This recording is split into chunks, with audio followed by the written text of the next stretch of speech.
Hello, everyone. Welcome in today. Today, we're going to talk about our top 15 pass catchers in 2025 NFL draft. A little bit of housekeeping before we get into this. Isaiah Bond, not going to be included due to his recent arrest. Until that's cleared up or there's more information, to me, he's a priority free agent if he gets cleared. And that's even if he ever gets a shot to play in the NFL. Like, I don't know much about that situation. I'm not going to pretend I do. And that's kind of where we're going to leave that. I thought he was a good prospect. He would have been a third round guy for me, but now there's just you don't know what to do with him in this situation. The next guy we were going to talk about is Travis Hunter. I have him as a primary corner, so I didn't put him on this list. I felt like it gave us an opportunity to talk about some other guys, so I left him off. To me, he would be the number one pass catcher in this class if he focused solely on receiver. I personally still view him as playing corner first because it's easier to have sub packages for him on the offensive side of the ball than what it would be as a defender. And I do believe he truly wants to play both ways, and I don't think a team's going to let him play every snap both sides. So to me, it makes sense he'll be a primary DB who plays some receiver. So I left him off this list. He would be number one, though. He's a great route runner. He's not a great route runner right now. He is good, but he has a lot of developing to do there. I think right now he's winning primarily off of athleticism. So he has some work to do there. He has great hands. He tracks the ball well, and that all shows up also in his defensive tape. I mean, he looks like a wide receiver out there playing corner. I'm not surprised. His ball skills are awesome on offense. I think he'll be able to be an effective player, and I think if he focused on it, he could be a really good wide receiver in the NFL. But, to me, I'm viewing him more as a DB, so we're not going to talk about him as part of the 15 on this list. Number 15 on our list, though, is going to be wide receiver Jalen Noel out of Iowa State. I gave him a third round grade. He's 22 years old. He's 5'10", 194 pounds. He is super fast. He had a 4.39 40, which is quite impressive for his size, honestly. A 1.51 10-yard split, 41.5-inch vertical, an 11.2 broad jump, 6.82 three cone, and then a 4.17 20-yard shuttle. He even had 23 bench press reps, but he did have a little bit shorter arms, so it makes it a little bit easier to do. So let's go ahead and read the blurb on him. It says he looks like a slot receiver in the NFL to me. He has really good speed and acceleration that he shows off after snapping off his routes. I think he ran a limited route tree focused heavily on crossers and fades, which he was very effective at due to his speed, but he needs to develop a lot more in my eyes. I think he changes direction pretty well and cuts quickly on breaks, but to me it didn't translate to rack situations, and far too often it left me wanting more. He catches with his body as far too often as well on tape right now, and I do question his hands overall. He isn't that tough at the catch point in my eyes. I feel like if he had a defender around him, he really didn't catch it. But to be clear, he is willing to play the middle of the field. He just needs to get, I guess, a little more focused through contact is basically, I don't want to say tougher because I do think he is a pretty tough and he will go across the middle. I just think he needs to be more focused in tight quarters and contact situations. And then as a blocker, I think he's willing to scrap, but he just isn't very good at it due to his size. I like Jalen Noel. I have seen some people putting him in the second round.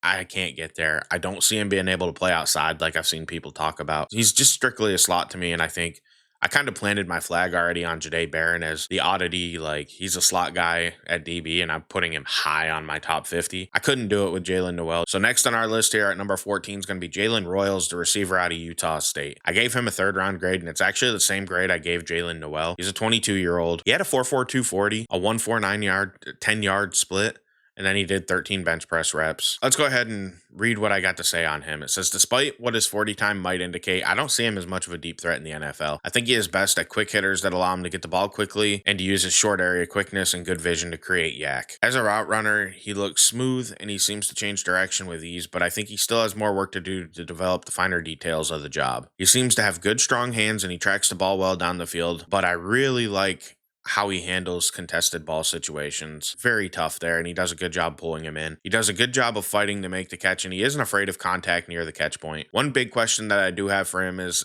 in the games I watched, it seemed like he got probably about half of his catches off of screens, which is always a red flag to me. That makes me question his development, I guess, as a way to put it, basically. And when he was asked to win with pure route running, he would disappear for stretches of the games. I will say, as a blocker, he seemed willing to handle the dirty work, but he still needs work to be more effective. It's kind of the end of that there. Like, that's my biggest question with him right now, is he had a lot of production off screens and quick hitters and underneath short stuff, which is good. You want to get the ball in his hands, but that's why, to me, he's not more than a third round guy. He's going to need development. He's still a bit of a projection. It's kind of crazy. Like, people might not love this, but the guy, Malachi Corley out of Western Kentucky last year is a little bit how Jalen Royals reminded me when I was watching him. Like, I can't say they play exactly the same, but I'm saying, like, production wise, being out there and like I said, a lot of quick hitters. And then when he came to the NFL, you could see he wasn't ready. He still needed to develop the nuance of the position. And I feel like that's where Jalen Royals is. Let's go ahead and move on, though. Next on our list here is going to be Elijah Arroyo,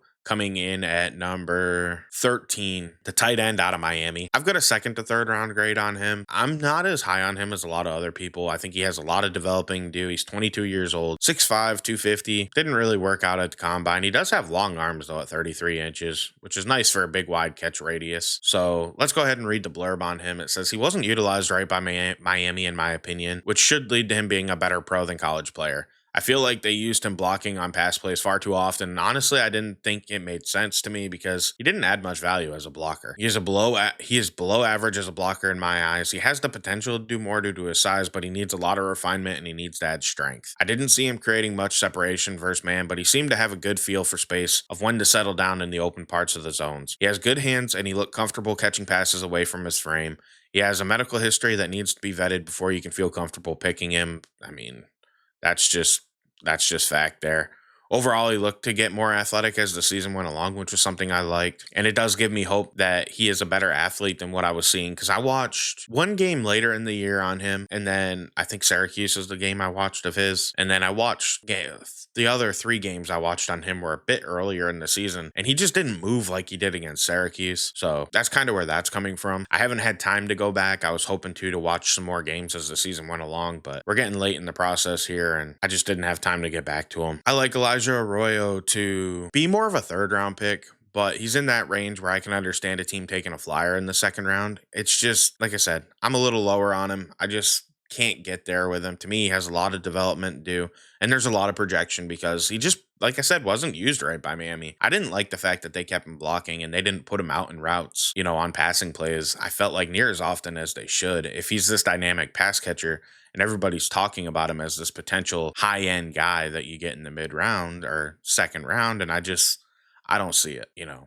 That's it. I just don't. The guy that I have ahead of him, though, I can see it with, and that's going to be Harold Fannin Jr. coming in at number 12 on this list, the tight end out of Bowling Green. He looks funky when he runs, man. I'm not going to sit here and defend that. He is a little bit awkward when he's running, but he is a really good player. I have a second to third round grade on him. It's the same as what I have on Elijah Arroyo, but I think Fannin, if he didn't look awkward and had better size, he would be a much higher grade. He's a second to third round guy to me. He's only 20 years old, which is something I really like about him. He's 6'3", 241 pounds. To be honest with you, that's kind of the big question with him. He's a little undersized for the position. Didn't have the fastest 40 time. He ran a 4.71, a 1.56 10-yard split. That was pretty good. 34-inch vertical, 9.10 broad jump. His 3-cone was impressive at 6.97, and his 20-yard shuttle at 4.39 was good. He hit 22 bench press reps. He had 32.25-inch arms as far as lengthwise. I liked Harold Fannin quite a bit. Let's go ahead and read what I had to say about him. He looks to be a little stiff as a player, and I know that will limit his route running some, like his tree, but I feel like it's more about his knees being stiff instead of his hips, so he's going to be able to turn and bend a little bit more than a guy who's stiff in the hips and is going to have a hard time bending and moving like that. To like fake guys out in routes, I guess is the best way to describe it. I didn't really know how to describe that writing it down, so we'll continue on with the blurb though. He doesn't win with quick twitch movements.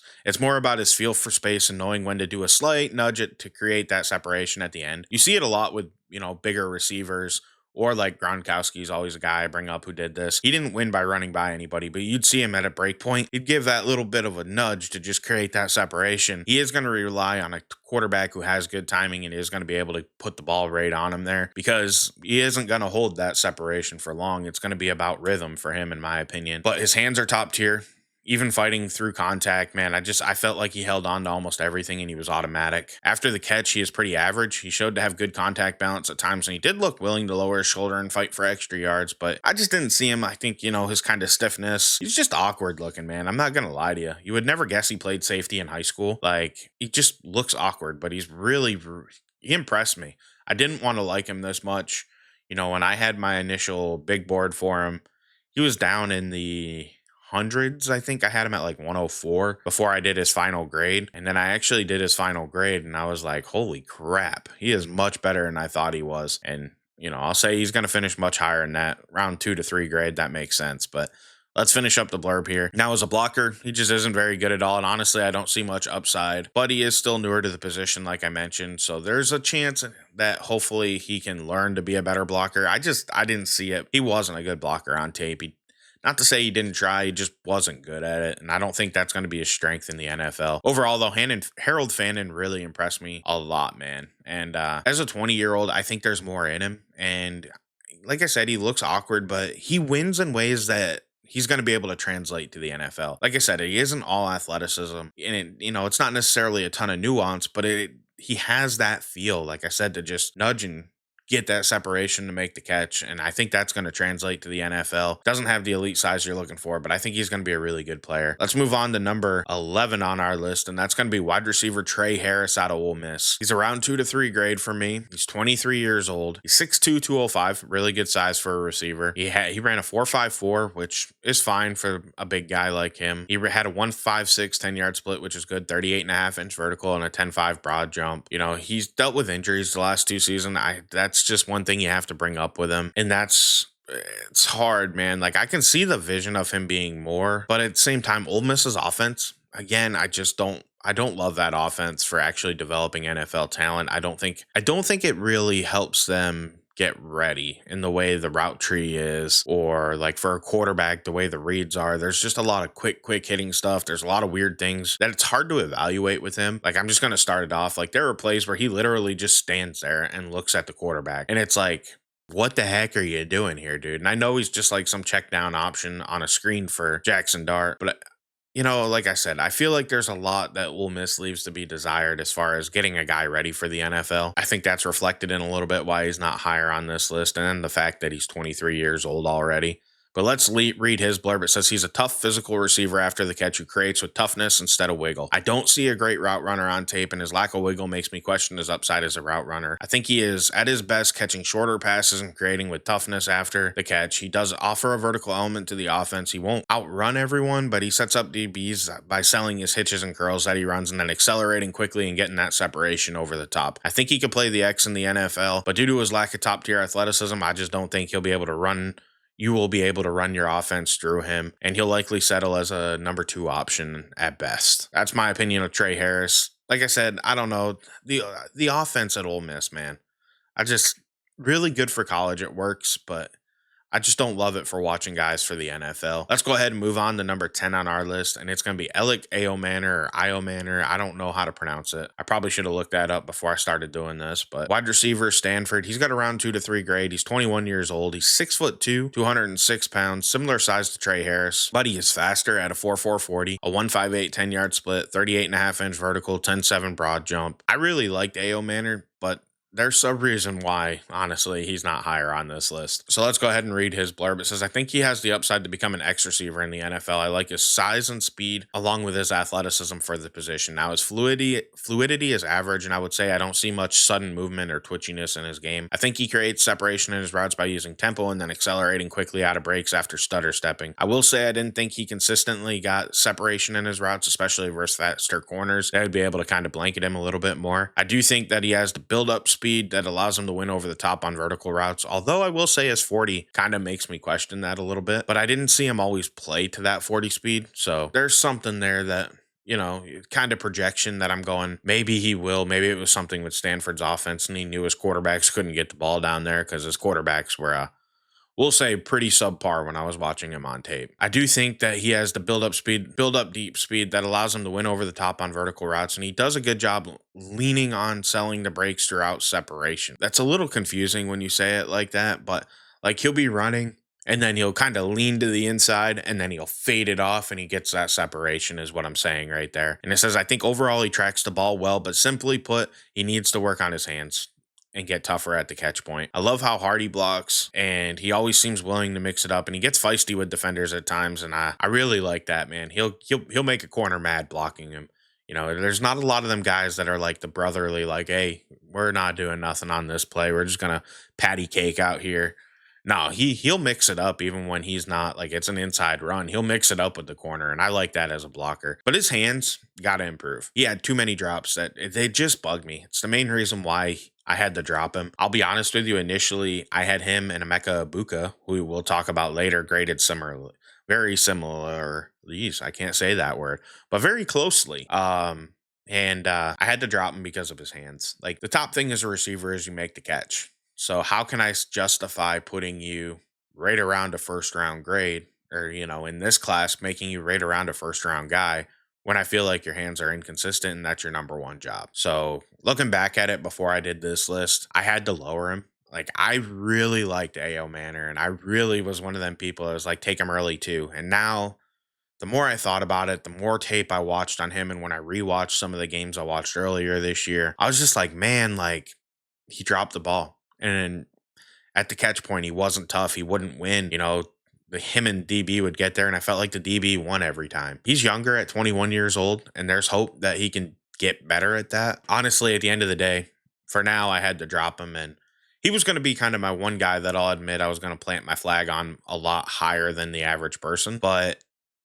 that catching just scared me off from doing it and made me really reevaluate. Now, I didn't drop him as low as some other people who I see him in the 80s and third round. I still think you can get him second, third round, and there's enough value there with everything that he does well that you tell him to get on the jugs machine and figure it out. Because if he can figure that part out, he's going to be a really good receiver in the NFL.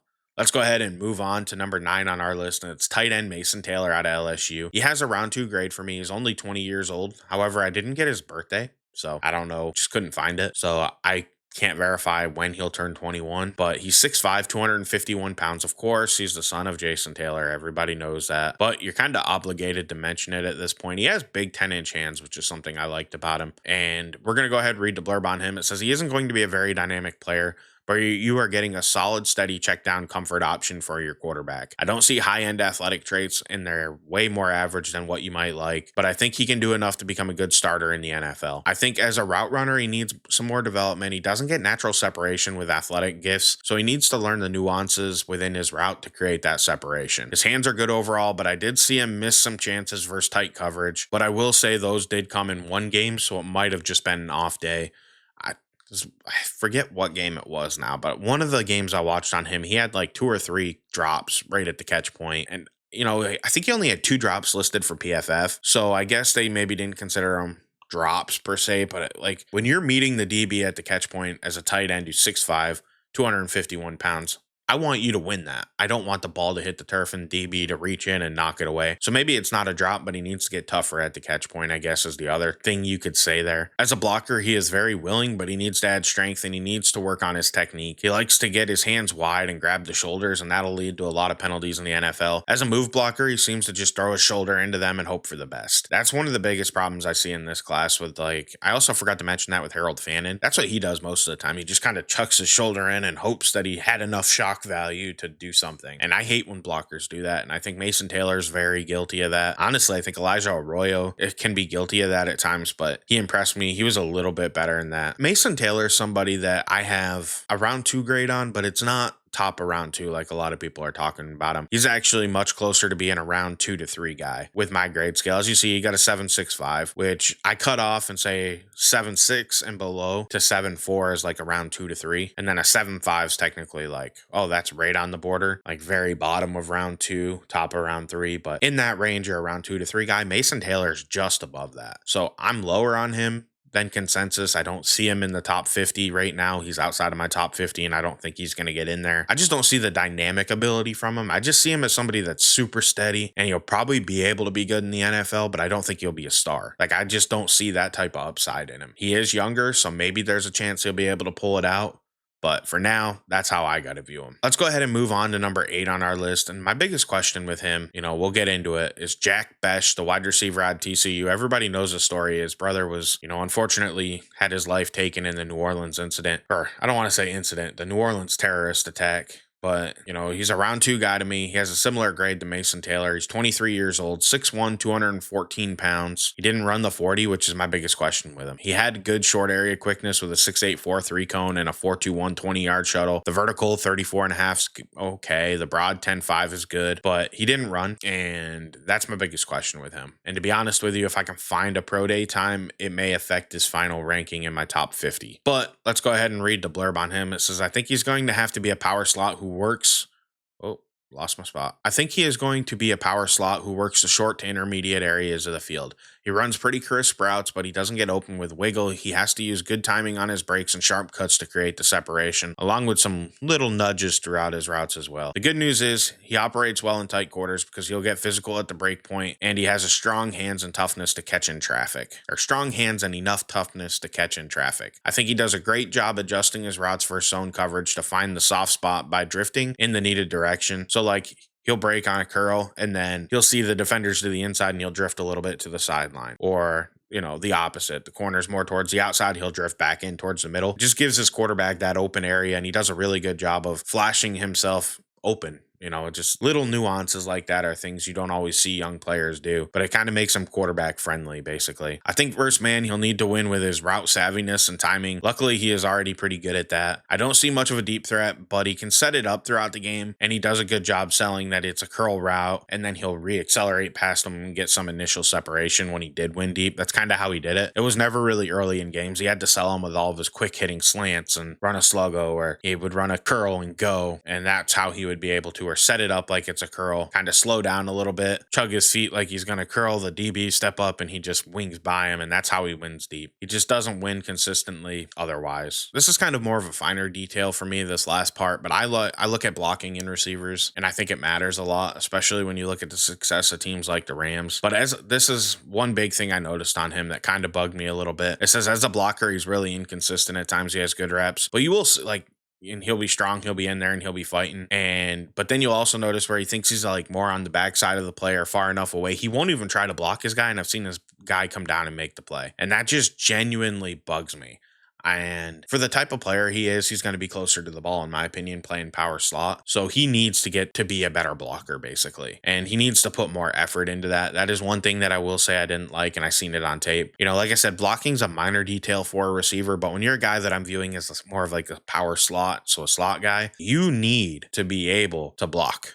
You're in there, you're going to be doing a lot more dirty work. And if he doesn't do the dirty work, he's not going to get on the field, or it's going to limit his time on the field, because you're going to know, he's a weakness right now, in my opinion, in that area. Minor detail, but it is something that matters to me. Moving on to number 7 on our list, it's going to be Jaden Higgins, the wide receiver out of Iowa State. I've got a round 2 grade on him. He's 22 years old, 6'4", 214 pounds, ran a 4.47 40, which is really good at his size. 1.53 10-yard splits, awesome. 39-inch vertical, 10.9 broad jump. He has long arms, which helps him in contested areas. It says, I think he's a developing player who has the upside to become an X receiver at the next level. I see a player with good speed and the fluidity to change direction well for a player his size. I think he can struggle at times with his hands, and I've seen some drops and double catches on tape, along with body catches, and he needs to get that cleaned up, but he does track the ball pretty well overall, and he is pretty physical at the catch point, and he is physical throughout his routes as well, which is something else I liked about him. I'm sorry, I keep losing my spot here. It's like 2:50 in the morning when I'm recording this, so if I'm a little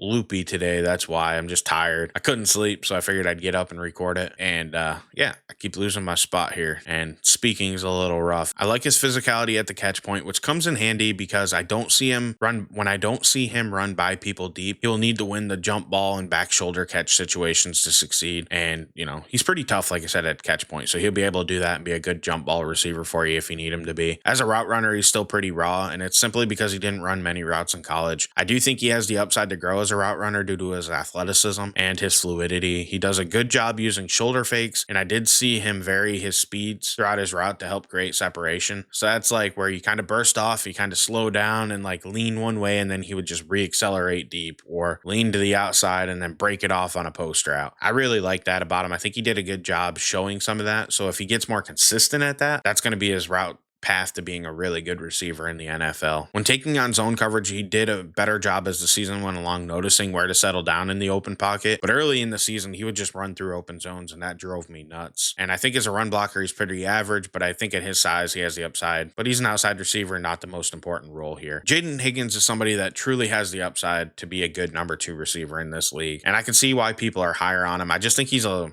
projection. Like, I just didn't love the way Iowa State used him. I think they kind of limited his his development in a way, because he ran a lot of the same routes. Like, it was a lot of just deep routes. They didn't vary his route tree. Like, he just didn't run a lot of different routes. And I think that leaves room for development and growth in the NFL, but it also has a lot of projection, because then you have to ask yourself questions I don't get answered. I can't go talk to the coaches and find out, was that a Jaden Higgins thing, or is that a product of just the offense he ran at Iowa State? Because I will say, I didn't think either Iowa State wide receiver really did all that much, to be honest with you. As far as route running goes, I feel like it was kind of limited in what they asked them to do. So I feel like it's probably an offense issue. And I think he has the fluidity and movement to be a better route runner, to be a good enough to get separation and win one-on-one on some of these other routes. They just didn't ask him to do it. So that's the hope with him. He's kind of more of a mid to early second round pick to me. Let's move on, though. We're at number 6 on our list now. It's Emeka Egbuka, the wide receiver out of Ohio State. He's a top 50 guy. He's 22 years old. He didn't run or anything at the combine, so nothing really to add there. He's 6'1", 202 pounds. Let's go ahead and read the blurb on him. It says he looks like a smooth athlete who doesn't have an issue changing directions. He played mostly out of the slot in college, but I do think he will be best suited to continue that role in the NFL. He does a really good job running routes, and he knows how to sift through traffic, not only to avoid contact over the middle, but also to open up passing lanes for his quarterback. He does a really good job controlling the tempo of his pass routes to keep DBs on their toes, and he explodes out of breaks to create separation. He doesn't appear to have elite top speed, but I do think he has enough to win over the top, and he tracks the ball extremely well. I think he's a good run blocker, but he certainly isn't great. So another guy that, if he's going to play closer to the line of scrimmage, he's actually a better blocker in my opinion than a Jack Bech, and I think that helps him. I really like Emeka Egbuka. He's a guy that's like that borderline, top 50 for sure. Like, he could go round 1 or 2, but I have him a little bit lower to say around 1 to 2. He's more of a top 50 guy. You do have to wonder what his top speed is. It was reportedly pretty good at his pro day, but I don't really trust pro day times. There's some weird ones that'll come out where guys are knocking off crazy amount of times. So I'm not counting that so much. Like, I think he ran a 4.48 or something. I wouldn't be shocked if he's more of a 4.5 guy, or maybe it was a 4.42. I don't know. I can't remember. Either way, I don't see an elite speed guy. I think he worked out of the slot mostly in college. And I do think, like I said, he's going to be a better slot in the NFL. He could be maybe like JSN, where you could get him outside and he could win that way. But I think he's a great complement to an offense. Don't see him as a future number 1 or anything, but he's somebody you want on your team. Let's go ahead and move on into our top 5. At number 5 on our list, though, is going to be Luther Burden III out of Missouri. I gave him around 1 to 2 grade. He's 21 years old, 6 foot, 206 pounds. He ran a 4.4 140, and he had a 1.54 10-yard split. One of the reasons he's not higher on this list, if I'm being honest with you, is I simply didn't like that he lacked effort during games at times, and he is said to have kind of a diva personality and not the greatest influences around him. So I did drop him for that. He did have a higher grade that was brought down by that. So that's why he's more of an end of the first round, top of the second round guy to me. Let's read the blurb on him. It says he is a very athletic and twitchy playmaker that you want to make sure you get the ball in his hands. He looks to have good long speed and has very fluid hips that should open up his route tree with more development. I think in college he ran mostly simple, quick hitting routes that focused on getting him the ball quickly and allowed him to create after the catch, which is why I think he is still raw as a route runner. I think that once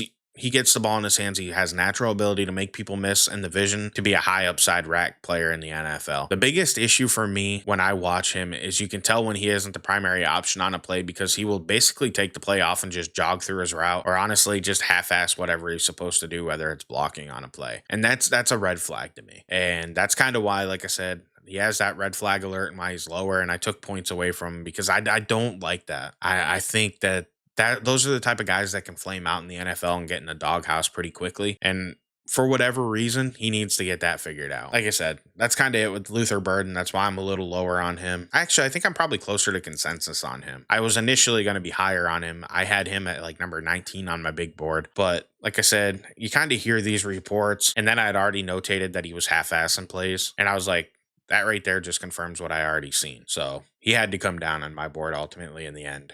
Coming in at number 4 on my list, though, is going to be Matthew Golden, the wide receiver out of Texas. He's a solid round 1 guy to me, and he has a true first-round grade. The last 4 guys have true first-round grades from me. He's 5'11", 191 pounds. He's a 21-year-old. He ran that blazing 40 time of 4.29. He had a 1.49 10-yard split. Let's go ahead and read the blurb on him. It says he looks like a very good athlete who can play all 3 receiver positions in the NFL. I think he runs good routes, and he does do a good job using tempo throughout his routes as well. He explodes out of his breaks, and he creates separation with ease. He does a fantastic job on curls and comebacks, on curls, comebacks, and hitches, quickly coming back to the ball. On crossers and drags, he does a good job working through traffic to find an opening for the quarterback. On out routes or breaking routes, he explodes through the break and creates separation. On deep routes, he does a good job leaning and using his head fake to fake out corners. I will say I didn't really see him versus press coverage because they kind of had him in motion a lot and had him on the move. So that's going to be a question. And, I do with his size as well, kind of wonder how he's going to be able to handle press in the NFL because, like I said, he had a lot of free releases. I'm also not impressed with his blocking. I just simply think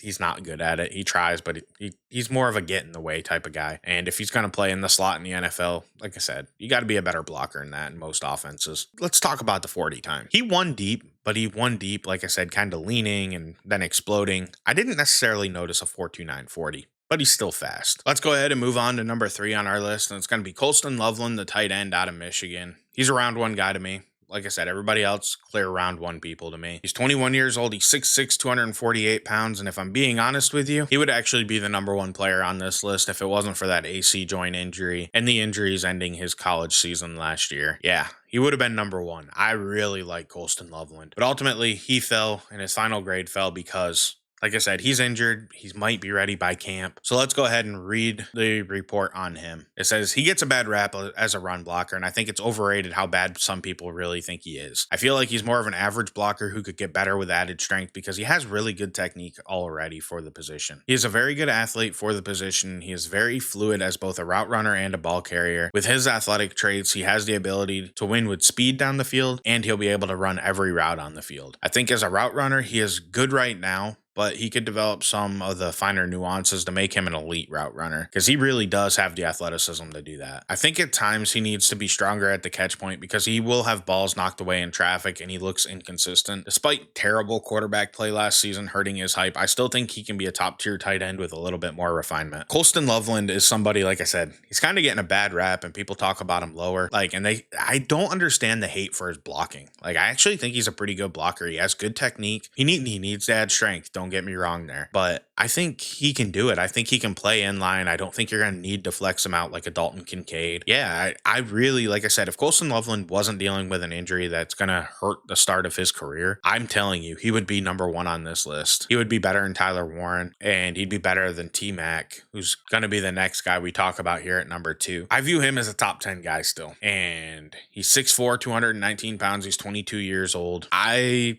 don't get the hate on Tetairoa McMillan. He's going to be, Colston Loveland, I'll give you a little preview. These guys probably aren't going to change much, but these guys are all in my top 10 prospects in this class, these top 3. So I don't get the hate for Tetairoa McMillan. I just don't understand it. And we'll go ahead and read the blurb. It says he isn't going to be a deep threat receiver for you, but he can get you some wins deep with his long strides. He could easily be a number 1 receiver for you with his size, catch radius, and good ball skills. And he also pairs that with pretty good route running as well. He is surprisingly fluid for his size, and he can create a little after the catch. I think he's at his best running comeback hitches, whip routes, crossers, and in-cutting routes. He does a good job creating some separation when he breaks and does a good job finding and settling down in open space on the field and doesn't fear, just lost my spot again. Sorry guys, my eyes are tired right now. Making a catch across the middle. I do think that despite his large catch radius, he does struggle when a defender is tight on him and forcing him to have to win with more physical catch situations. I also think that in jump ball situation, he does a good job going up and snagging the ball, and he will use his large catch radius for that as well. He doesn't appear to have very well developed release package at this point. He has a few moves, but I do feel like he could learn more to be able to consistently win getting off at the NFL level because he isn't a guy that you're going to get a lot of free releases with. I think he's going to line up as a true X and he's going to have to win with his release package. It says, I think that he doesn't explode off of the ball right now. He has a bit of a slower release that I'd like to see him vary up a bit more.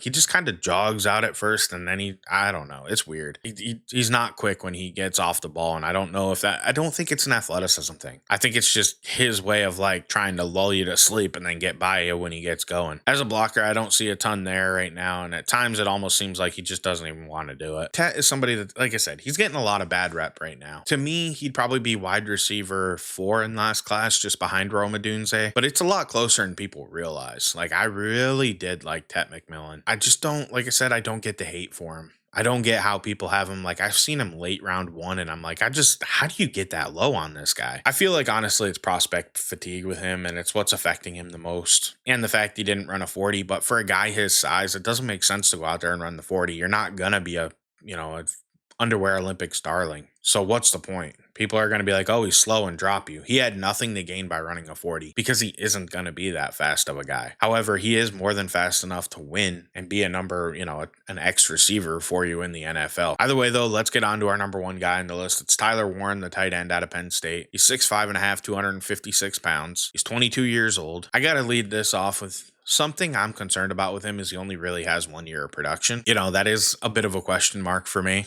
as to he put it together, which is good. He is newer to the position, so that's why I'm willing to overlook it and still put him at number one on this list. But it's just something you do have to wonder. Let's go ahead and read the blurb on him. It says the first thing you notice when you turn on the film is he did everything for the Penn State offense. Run the ball, catch the ball. He did it all. It says he isn't a player that will blow you away with his athletic traits, but he does move well for the position. He plays more like a traditional tight end when he moves, he reminds me a lot of Gronk. I do think he plays a bit faster than Gronk, but he wins in tight quarters and uses the slight push-offs in open space, or to open space for himself, a lot like Gronk always did throughout his career. He is very comfortable in traffic, and he has no fear when it comes to catching the ball in traffic or while taking a hit. He isn't going to juke you out with the ball in his hands, but he will throw a stiff arm or just run straight through you. As a blocker, I honestly think he's more good than great, and that's mainly because he doesn't maintain his blocks and guys will slip free from him. I think he's a little overhyped in that area, to be fully honest with you. He's a good blocker, not a great blocker. He has room to grow. Like I said, they always call it grip strength with offensive linemen, but that's kind of what it is. Like, he'll get into guys, but they shed him and they make the play. He needs to get that grip strength up and control the blocks. That way he doesn't allow his guy to make the play. And if he can get that fixed, then he will be a good blocker. He's usually in there. He's always scrapping and willing. So I think he can improve. There's some technique things he needs to work on, but he has the potential to be a very good blocker. And he is one of the better blockers in this class. He's just not elite like people make him out to be. But that's it for our top 15 pass catchers. We'll go ahead. We'll talk about a few more guys here quick before we get out of here. I had a guy, Xavier Restrepo, would have been battling to be on this list until, I knew he wasn't going to be quick, but when you run a 40 time like that, I had to drop his grade, and he got a big drop because of it, so he fell. I think he's more of a 5th round guy that can probably still succeed with his short area quickness, but he got a big hit. I watched Dante Thornton out of Tennessee. He was surprising, man. I really like him as a deep threat option. Probably just a role player, but he might be able to be a really high-end role player. I watched Brew McCoy. I watched Pat Bryant. I watched Kyle Williams. Savion Williams, everybody loves him. I can't get there with him. He's a project player that's going to be like a role player in the NFL. Kind of a gadgety guy that will get some touches, but he'll never win on his own, in my opinion. I just don't see it in him. He's 23 years old. He was a top recruit, and he just never developed it in college, and I don't see why he would in the NFL. I really like not Jalen Ferguson. Terrence Ferguson, the tight end out of Oregon. I think he's good. He just barely missed out being on this list. Gunnar Helm, you got to kind of forget the 40 time with him, but I still am not as high on him as I thought I would be. He's kind of more of a late day 2, early day 3 guy to me. Tej Johnson, he's probably another 4th, 5th round guy. I was already skeptical of his size, and then he ran that 40, and it's just, once again, you can only plant your flag on so many guys who are of small proportions or red flag guys, that there's just things about him that go, uh-oh. So I couldn't plant my flag on him. I wasn't the biggest fan to begin with, but then, like I said, the 40 just kind of set it in stone for me. That's everybody I watched here. I'm hoping to be able to fit a few more receivers in before the draft comes, but we're running out of time. So I want to thank you for watching. Last on our list is going to be quarterbacks, and I'm hoping to be able to record that one at a different time so I'm not so tired when I record it. If you still made it this far, thank you for watching. Hit that like button. If you'd consider subscribing and following along for the rest of the post-draft content, I'd appreciate it. Thank you. Have a great day. I'll catch you in the next one. I'm out.